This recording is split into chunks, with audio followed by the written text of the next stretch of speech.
Yeah, and the funny thing is, if you're trying to stop drinking, you need something better than alcohol. And alcohol's pretty good. Yeah. So you better find something a lot better, man. Yeah, and then it is. And then esteemable people do esteemable things. It's like, yeah, well, you want to figure out something that you're doing with your life that's worth not getting drunk and screwing up. Yeah.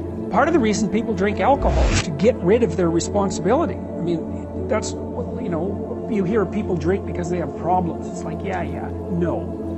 Some people drink because they're anxious, and alcoholics drink because they're in withdrawal. But young people drink because they're sick and tired of being responsible, because it's annoying. It's like, so I'll drink enough, I won't care about the medium to long-term consequences, because alcohol, that's exactly what alcohol does. It doesn't make you ignorant of the medium to long-term consequences, but it makes you not care about them. You might say, well, why do people drink too much? It's like, if you like alcohol, that's a stupid question. Right, it's like, why do people drink too much? Well, because it's great. Yeah. It's like, okay, so why stop? Well, you do stupid things when you're drunk. You hurt yourself. You compromise your health. It's really hard on the people around you. You tend to turn into a liar, and it screws up your life. Yeah. It's like, yeah, but it's pretty fun. Yeah, well, it is, but you need something better than that. And what's better isn't being straight and not making mistakes. It's like, that's all prohibition in some sense. What's better is, no, you need an adventure, man. You need to get out there and have something to do. Yeah. And something worth waking up for. And that's the substitute for the addiction. Actually, the addiction is the substitute for that, if truth be known. If you are an effective writer and speaker and communicator, you have all the authority and competence that there is. The best thing you can do is read and write every day. Couple of hours every day. Write about things you find important, and see if you can discover what you believe to be true. And that'll build you a foundation. And it's unbelievably practical. Like, if you look at people who are phenomenally successful across life, there's various reasons, but one of them is that they're unbelievably good at articulating what they're aiming at, and strategizing and negotiating and enticing people with a vision forward. It's like, get your words together, man. That makes you unstoppable. Just get your words together. Make yourself an articulate creature, and then you're deadly in the best possible way. Read great books. Really, man. And you've got these unbelievable libraries that are full of the writings of people who are intelligent and articulate beyond comprehension. And you can go there and you can learn all this. And you might think, well, why should you learn it? There's nothing more powerful than someone who is articulate and who can think and speak. It's power. And I mean power of the best sort. It's authority and influence and respectability and competence. And your highest skill is to be found in articulated speech.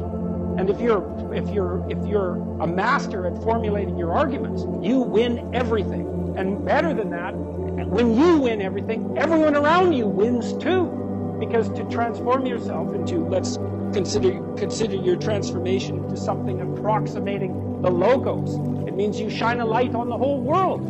Well, there's nothing more exciting to do than that. There's nothing better you can possibly do.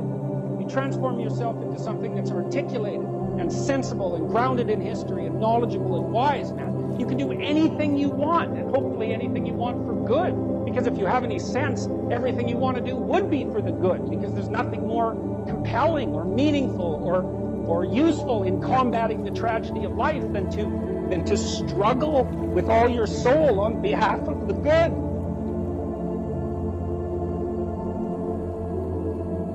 I really seen the benefits, for example, for weightlifting, because I've watched people, because I'm 58, I'm 56, I really noticed the difference between people when they age, between people who laid down a good physiological platform when they were young and those who didn't, because if you haven't worked out weights particularly, I would say, you start to get pretty soft in your 30s and your cardiovascular system starts to go, and really early. The other thing too is the best thing you can do to maintain cognitive ability isn't to do exercises like lumosity. It's not brain exercises that keep you sharp, it's exercise. So if you're 50, both cardiovascular and weightlifting, if you're 50, you can restore your cognitive function to the level of a 30-year-old through exercise. Through physical activity. Yeah, well, your brain is a very demanding organ, and if your cardiovascular system is compromised, then you get stupid. And so, yeah, it's really... So the less you move and the bigger you get, the more stupid you become. Yeah, well, Smaller because brain gets you compromise its function, because the brain is it's the organ that uses more. It's very metabolically demanding, and so if you're not in good physical shape, then one of the things that suffers most greatly is your cognitive function. No one can live without a routine. You just forget that. If you guys don't have a routine, I would recommend, like, you get one going, because you cannot be mentally healthy without a routine. You need to pick a time to get up. Whatever time you want, but pick one and stick to it, because otherwise you dysregulate your circadian rhythms and they regulate your mood. I've told people to learn to use a schedule. And people often hate schedules because they act as their own tyrants, right? They say, well, you have to do this unpleasant thing, and then here's another unpleasant thing you have to do, and then you have to do this unpleasant thing, and you do that for about 3 days, and you think, to hell with this, I'm not doing that, and you fall off the wagon. That isn't what you're supposed to do with a schedule. You're supposed to use it to design the days that you would like to have if you were taking care of yourself. You wake up in the morning and you think, here's 5 things I have to do that if I don't do, my life will be worse. It's like paying bills, for example, or taking out the garbage. It's like you have to do those because otherwise things degenerate. So you've got to put some of those in the schedule, because otherwise tomorrow is worse than today, and that's a bad trajectory.